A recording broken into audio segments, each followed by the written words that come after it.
Merci bien, monsieur le commissaire. Bonjour à tous et à toutes. À vous qui suivez cette retransmission. Pour ma part, je voudrais rentrer un peu plus dans le détail, car naturellement, mon souci principal aujourd'hui, c'est de vous rassurer. Lors de l'escale du navire Paul Gauguin à Bora Bora, effectivement, une passagère arrivée sur le territoire le 26 juillet, a effectué son test d'auto-prélèvement comme le protocole sanitaire le prévoyait le 31 juillet. Là-dessus, nous sommes dans les temps, les choses sont respectées, les étapes sont respectées. Et cet autotest, effectivement, s'est déclaré positif. Nous sommes le 31 juillet, c'est-à-dire samedi soir.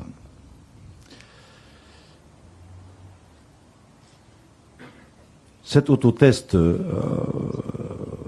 positif a donc été confirmé par les services de l'Institut Louis Malardé le soir de l'autotest, de la prise d'autotest. Et naturellement, nous sommes le samedi soir. Le capitaine du bateau, l'équipage du bateau a été informé de la présence sur ce bateau samedi soir d'un malade, alors que ce bateau voguait vers Rongiroa. Le bateau avait quitté en fin de journée Bora Bora et partait sur Rongiroa. Dès que ce malade a été donc détecté, nous avons demandé au bateau de retrousser chemin et de revenir sur propriété. Là aussi, nous restons conformes au protocole puisque l'objectif était d'extraire ce malade du bateau. Donc, jusque-là, les étapes ont été respectées et dès dimanche matin, nous le savons tous, le bateau était donc dans la rade de propriété. Dès que ce bateau est arrivé à propriété, s'est poursuivi donc toute la journée par le biais du bureau de veille sanitaire, des consultations et des prélèvements sur place de 24 personnes dans un premier temps. Alors pourquoi 24 personnes? Car suite à l'enquête du BVS, il a été identifié 22 personnes qui étaient proches, qui étaient des personnes contacts des deux touristes, de la maman et de sa fille. La fille qui était positive. Et donc, nous avons immédiatement prélevé ces 24 personnes et nous avons demandé à l'Institut, effectivement, de procéder en urgence à l'analyse. La même journée, et dans le prolongement des premiers prélèvements, nous avons donc procédé au prélèvement des autres 315 passagers, qui étaient tous donc des résidents ou des membres d'équipage, et ces prélèvements ont été faits donc en fin de journée, hier soir, dimanche soir, et ont été transmises à l'Institut Malardé. Donc, comme vient de le dire Monsieur le Haut-Commissaire, les résultats viennent de tomber dans l'après-midi et tous les passagers du bateau sont négatifs, sauf donc la touriste qui est, elle, le Covid+. Je suis vraiment rassuré du fait du fonctionnement du protocole depuis l'arrivée, puisque c'est le cas qui nous concerne aujourd'hui, de cette touriste. Et je voudrais aussi profiter de l'occasion pour saluer l'Institut Louis Malardé, le travail qui a été réalisé par nos techniciens qui n'ont pas arrêté de travailler dans toute cette journée avec les prélèvements et les analyses qui ont continué lundi matin, ce qui nous permet effectivement aujourd'hui de vous rassurer et de vous dire que seule cette malade a été détectée et que tous les autres membres d'équipage et touristes polynésiens n'ont pas été infectés par cette touriste. Donc merci beaucoup à ce personnel qui n'a pas arrêté de travailler. Mais que pouvons-nous conclure de tout cela? Je vous rappelle quand même que les premiers vols de continuité ont commencé, monsieur le commissaire, je crois vers le 11 avril. Et nous avions commencé à mettre en place ce protocole qui a été affiné un peu plus tard. Le 2 juillet dernier s'est tenu le dernier vol de continuité territoriale. Il y en a eu 10 au total. Ce dernier vol comportait 200 passagers résidents de Polynésie française, tous testés négatifs. Mais il faut savoir aussi, puisqu'on ne le dit pas suffisamment, que lors de ces vols de continuité territoriale, 3 à 6 passagers ont été à chaque fois débarqués compte tenu des tests positifs qu'ils ont réalisés sur place.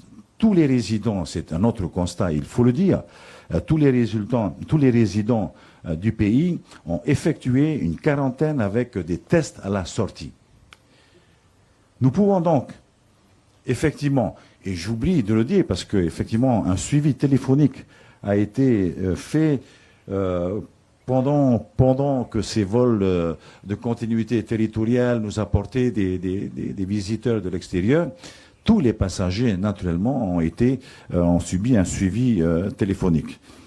Ce que l'on peut conclure, c'est que le dispositif qui a été mis en place a fonctionné. Il a fonctionné ces 4 derniers mois. Ces 4 derniers mois, depuis le début donc des vols de continuité territoriale, et nous avons pu maîtriser la propagation du virus. Aussi, c'est la raison pour laquelle, comme le rappelait M. le Haut-Commissaire, nous avons décidé, afin de ne pas paralyser notre économie, à ouvrir la Polynésie française à partir du 15 juillet à d'autres pays émetteurs de touristes pour nous, dont naturellement les États-Unis. Pour ce faire, donc, la procédure qui a fonctionné est demeurée identique. Je vois beaucoup de choses sur la toile, mais nous n'avons pas changé un iota de ce dispositif, et ce dispositif a été et sera toujours respecté jusqu'au bout. Alors, c'est un test RT-PCR avant le départ, 3 jours avant, avec une fiche ETIS qui permet de suivre les passagers qui viennent chez nous. Sans ces 2 conditions, le passager ne monte pas dans l'avion. Il ne monte pas dans l'avion. Qu'il ait le test, c'est bien. Qu'il n'ait pas la fiche ETIS, il reste à sa destination, il ne bouge pas. Donc ce protocole est important car c'est grâce à ce protocole que nous avons aujourd'hui détecté rapidement le cas dont nous parlons et qui fait l'objet aujourd'hui de notre préoccupation avant que ça se propage.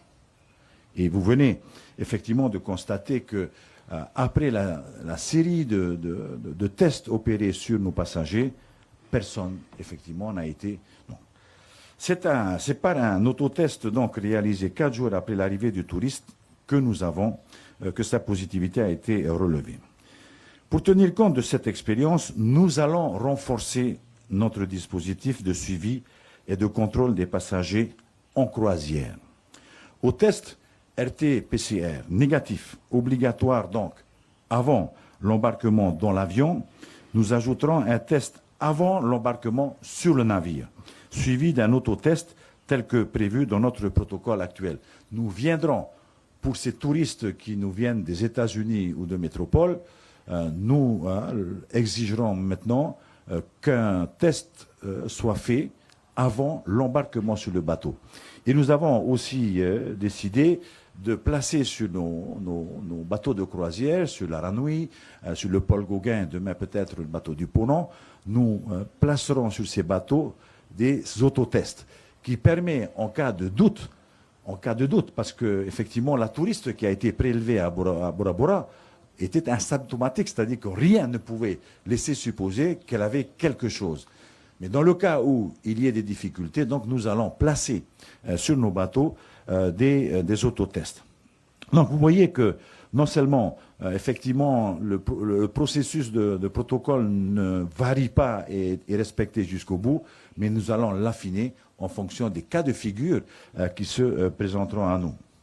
Alors, nous allons également procéder à des contrôles aléatoires à l'arrivée des vols internationaux par des médecins inspecteurs, des tests des passagers qui doivent impérativement être des RT-PCR négatifs prélevés par des professionnels. Pour ce qui concerne la personne donc révélée positive au test, elle a été mise en isolement avec la personne qui partageait sa cabine.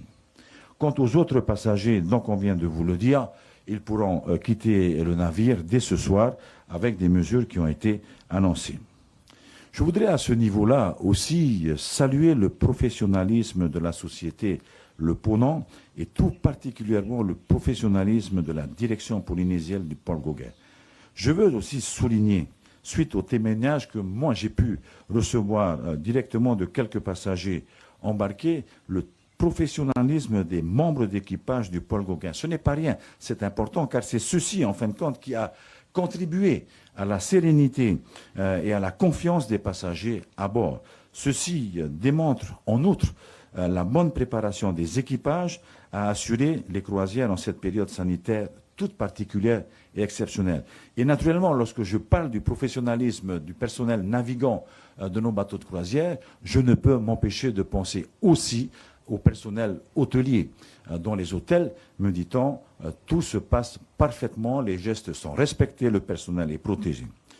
Je vous donc rappelle effectivement que ces gestes barrières et le port du masque en public et en milieu fermé, dès que possible pour nous, sont des mesures efficaces et nous invitons naturellement la population à se protéger.